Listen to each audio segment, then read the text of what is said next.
E nós vamos conversar com o professor da Faculdade de Direito da Universidade Federal Fluminense, integrante da Associação Brasileira de Juristas pela Democracia, ABJD, Rogério Dutra dos Santos. Bom dia, Rogério.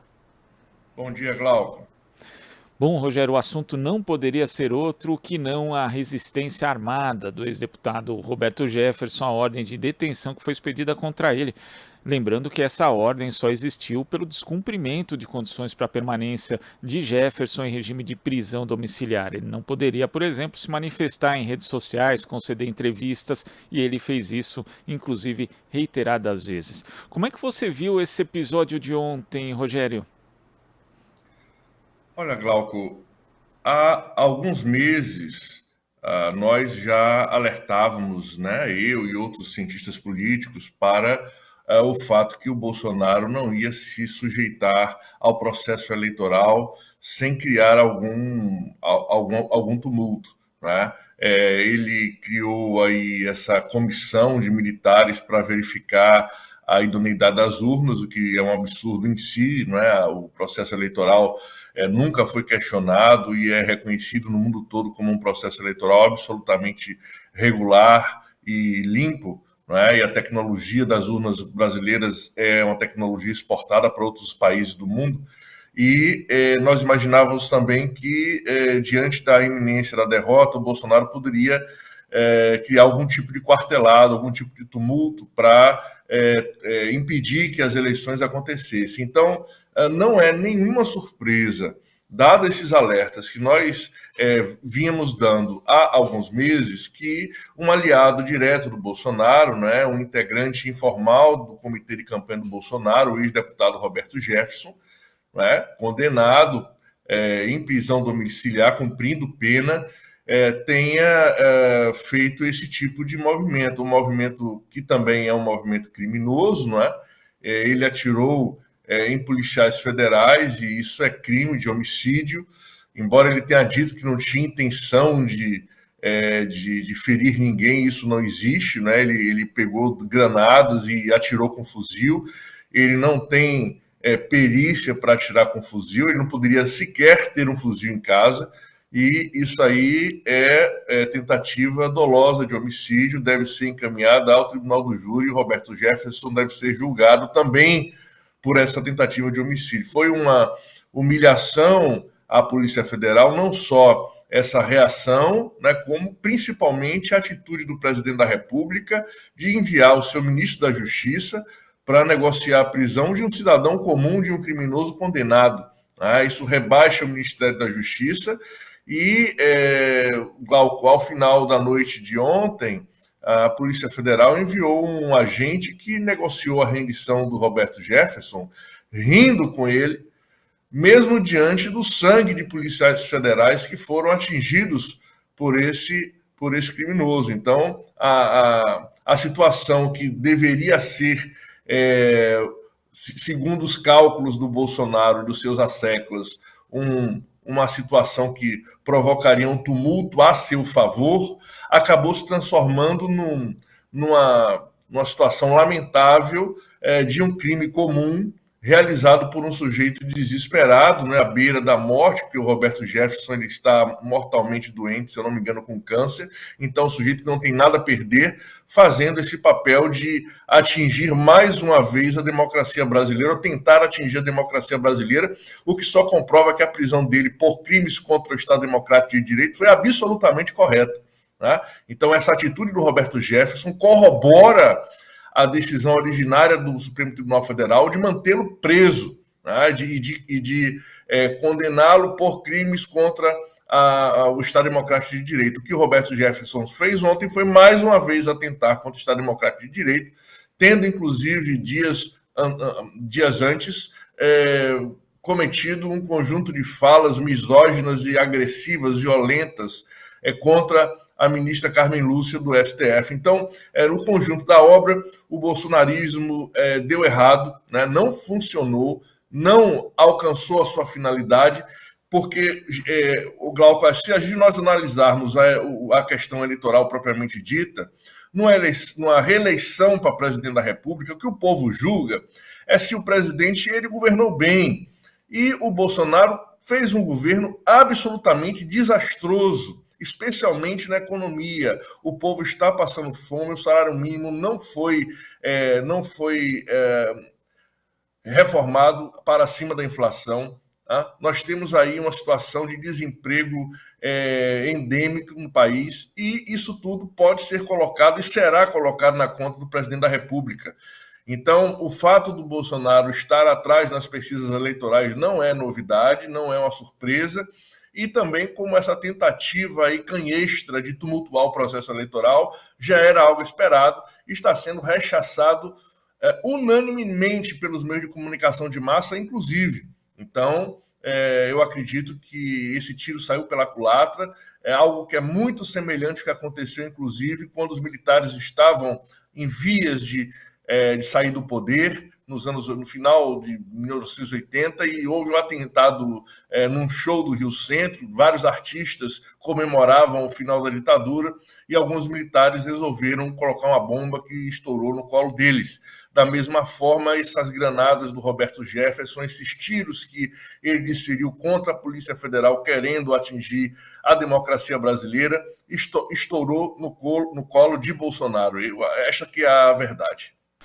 Isso é tão verdade também, Rogério, quando a gente observa o que aconteceu nas redes sociais, né? Inclusive observa aqui o comportamento de alguns trolls bolsonaristas que aparecem aqui nos canais do YouTube, da TVT e da Rádio Brasil Atual, e o discurso ele não tem muito sentido, né? Porque eles queriam aproveitar esse episódio e alguns tentaram aproveitar no início ali como mais uma possibilidade de mostrar que Roberto Jefferson era um mártir da liberdade de expressão, só que Roberto Jefferson atirou em policiais, né? E isso fere também aquilo que a base bolsonarista acredita, né? Porque boa parte dessa base defende violência policial na prática, né? Inclusive propuseram excludente de licitude, e quando você vê policiais sendo atingidos naquela condição ali por um aliado de Bolsonaro, né?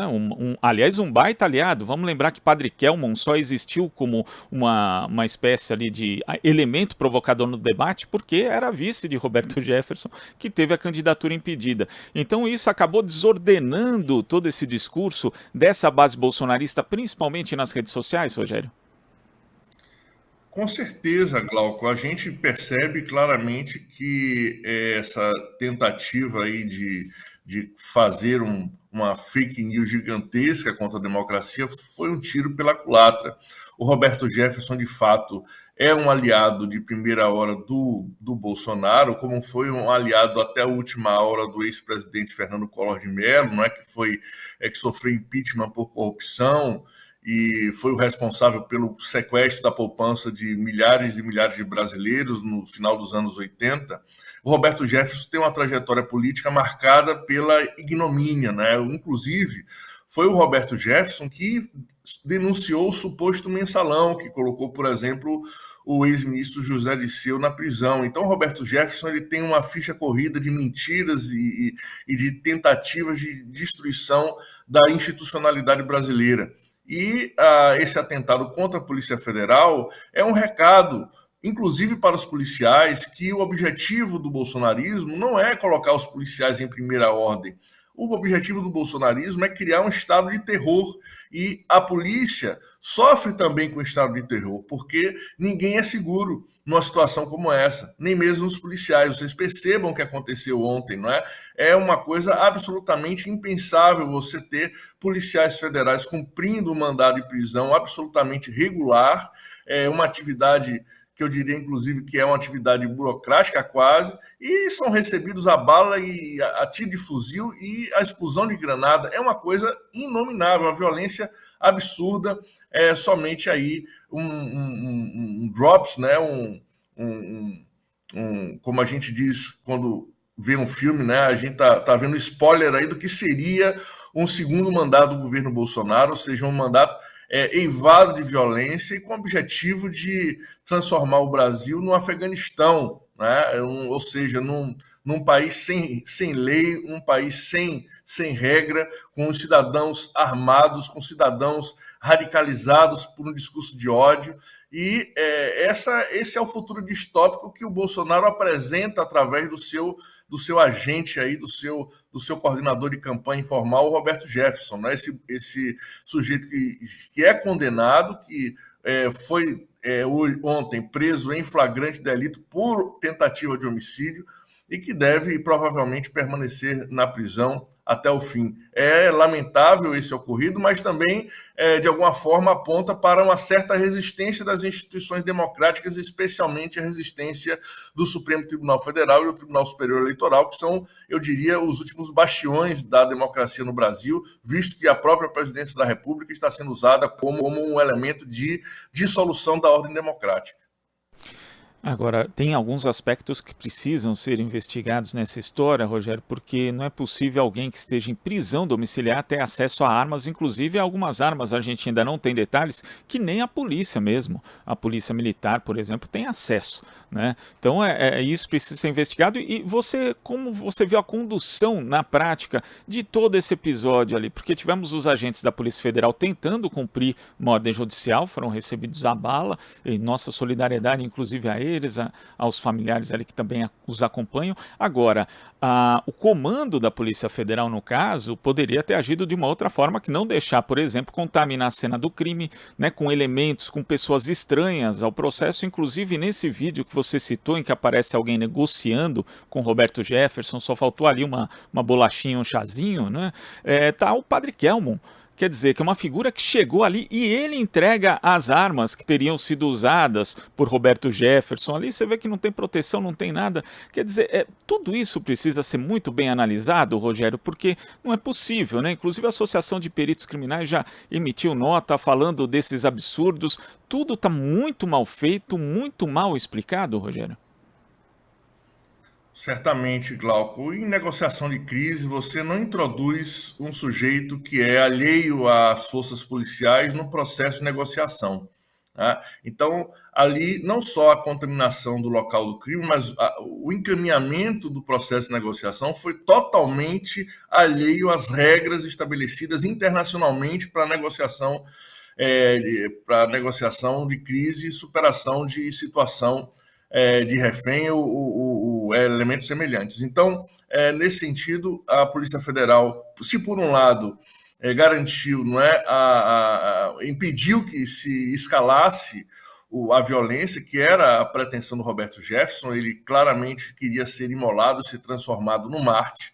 A Polícia Federal manteve o sangue frio, pelo menos os policiais que chegaram lá no primeiro momento, pelo que tudo indica, mantiveram a tranquilidade, e depois a Polícia Federal soube, de alguma forma, reduzir a possibilidade a zero de uma reação, mais uma reação violenta aí, de resistência à prisão. O que acontece, Glauco, é que nós estamos aí diante de um desrespeito estrutural às instituições políticas, inclusive às instituições policiais, que vem sendo perpetrado pelo presidente da República. Você lembre, Glauco, que o Bolsonaro, ele trocou mais de, eu acho, 4 vezes o comando da Polícia Federal, sempre que a Polícia Federal, fazendo o seu trabalho, por acaso encontrava vestígios de crime no que dizia respeito aí aos correligionários do próprio presidente Bolsonaro, inclusive de seus filhos. Então, esse aparelhamento da Polícia Federal é uma atitude absolutamente inconteste de violação, de desrespeito institucional em relação às polícias no Brasil. Então, os policiais hoje, no Brasil, têm aí o exemplo de como eles serão tratados pelo Bolsonaro, pelo bolsonarismo. Né? É uma forma de repente, acordar desse sono aí, dessa hipnose, de que os policiais entendem que vai ser tudo fantástico com o Bolsonaro, estamos totalmente respaldados pelo presidente. Não estão.